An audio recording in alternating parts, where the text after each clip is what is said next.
Brooke, please take card? the card and show and tell us all what it is. You ready? Ready. Okay. 3 of hearts. The 3 of hearts. On the table is the card that you chose of your own free will. Let's take a look. Okay. And that is the story of the even more fairest card trick of them all.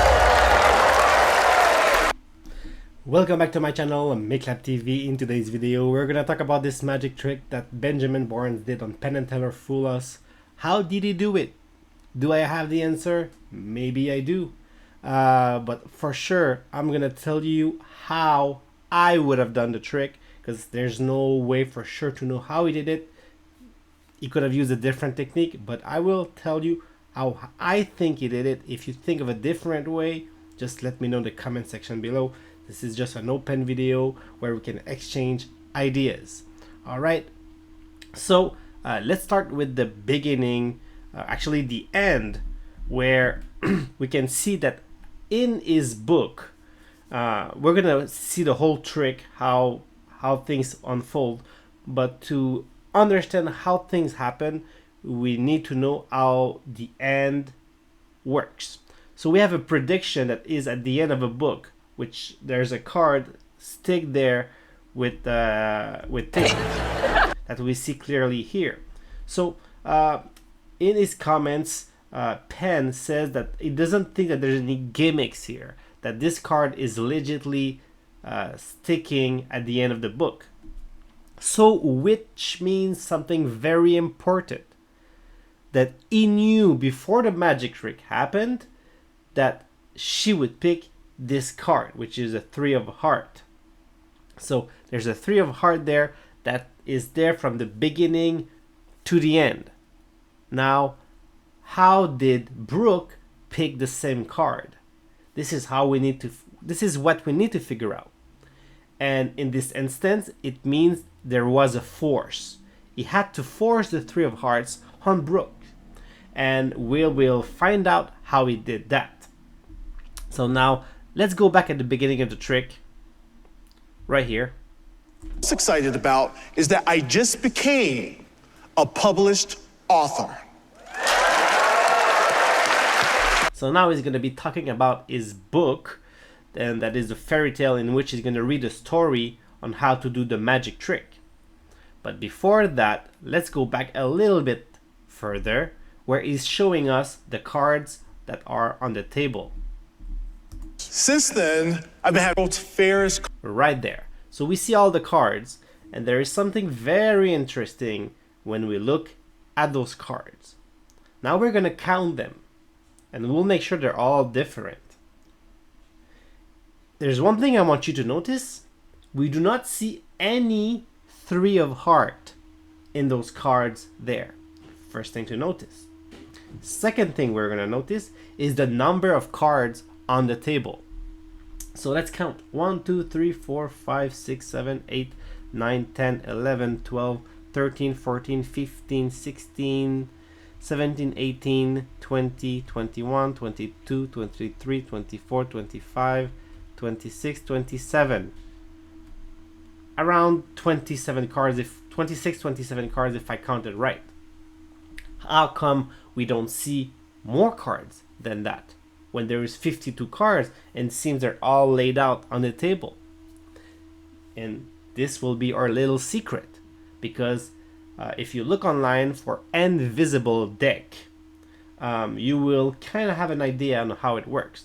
How it works? It's simple. There is a bunch of 3 of hearts in the deck.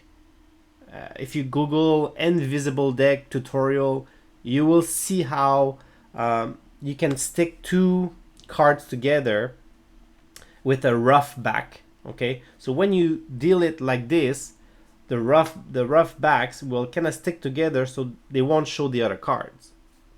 So basically, under each card, let's say under the ace of heart, under the 2 of spade, under the ace of spade, under each card there is a 3 of hearts.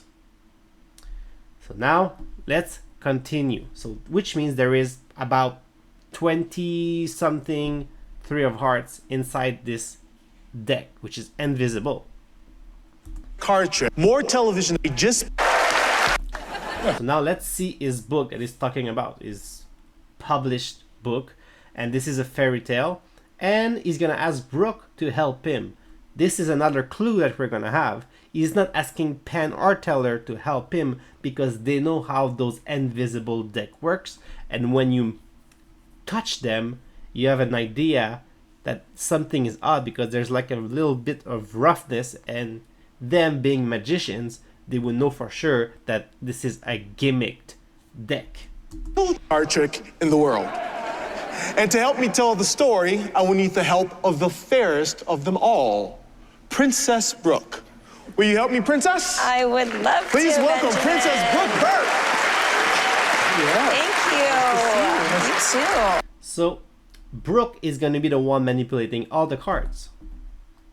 And then she's reading the story of the princess.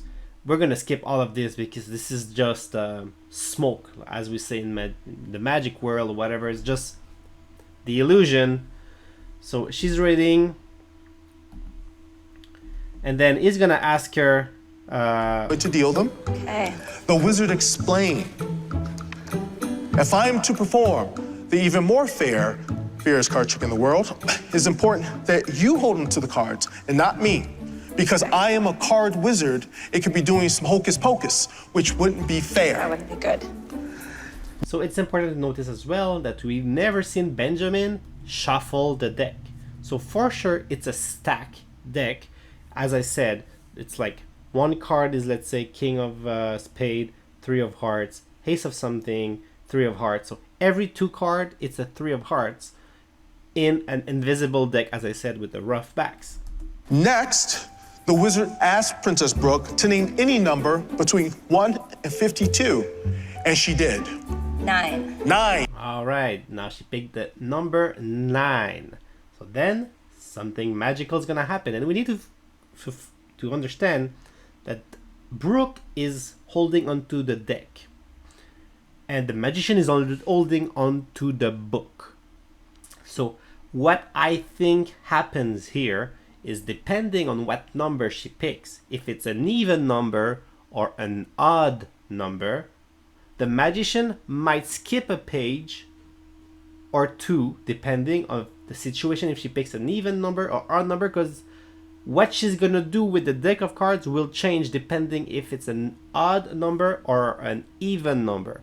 The reason is, listen to me clearly here,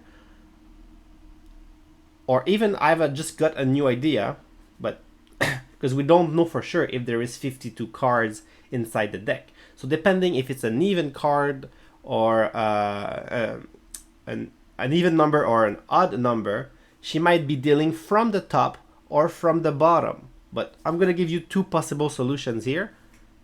I'm gonna explain. All right, so let's continue. Then the mysterious wizard instructed the princess to count out loud while dealing the cards one at a time, face down. 1. So she's dealing the cards face down, so we do not see the cards. If it was face up, that would be even more interesting, because we would see that every two cards there is a Three of Hearts. So you gotta hide the cards so you don't see all the Three of Hearts. It's like, why face down? Why not face up? So we can see that they're all different, right? So it's a little bit sketchy right here.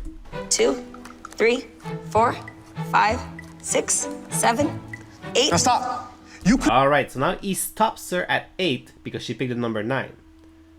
So, as I said, probably that the Three of Hearts, it's at every odd number. So he's stopping at 8, and then he's gonna ask her to look Yep, at you got it. Or yours in the card. Name them. All right, so the card here is the 9th card. The one on the 6 is the 8th, and the 9th of club is the 10th card. And he's telling her, look, if you would have stopped at 8 or 10, it would have been a different card. But you stopped at this one here, which at the end we find out is the Three of Hearts. But now let's imagine something different. How could he have done it differently? If, let's say, she picked number 10 as a number, or number 8 as a number. So imagine that she picked number 8.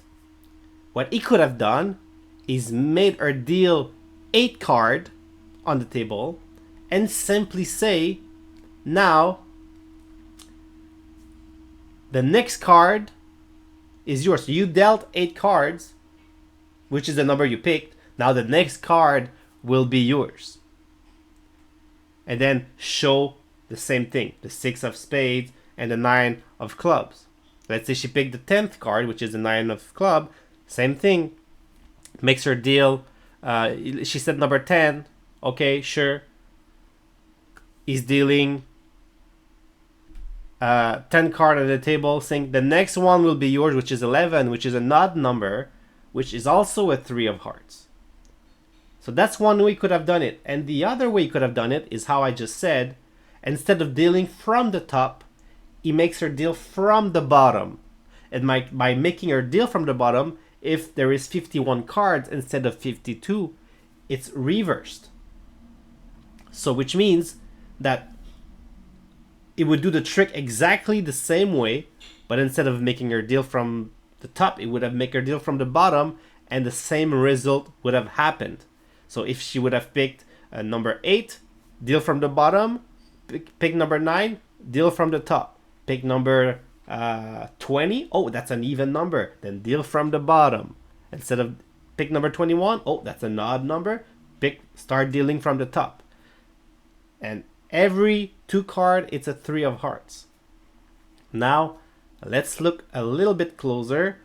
Now we basically know how the trick works. Everything else after that is just the story continues and until the end is revealed the card. But there is something that we need to see as well. Is while she's reading the book, the magician does something very slicky. Look at this. Would choose long before today, said the wizard. He's packing the cards. While he's talking, he's just packing the cards, And the pretending princess nothing is puzzled happening. to herself out loud. Wouldn't it be amazing if he knew what my randomly selected card was? But that would be impossible. As she puzzled some more. And as you can see, he's putting the deck right inside here. As you can see, boom, putting it back inside the box and putting the box away in his pocket. So this way, nobody can look at the deck anymore and say, oh, that was a gimmick deck. No, he's putting the things away as if nothing happened. So there's no proof that the deck was part of the magic trick. He didn't even. And now Card the end is obvious. Now we know that it's a 3 of hearts, and on the table it's the 3 of hearts. No matter what number she would have picked from 1 to 52, it was always going to end on the 3 of hearts. So that's how I think he did the trick. What do you guys think? Do you think I might have found how he did it? How would you have done it? Let me know in the comment section below. Thank you for watching and have a great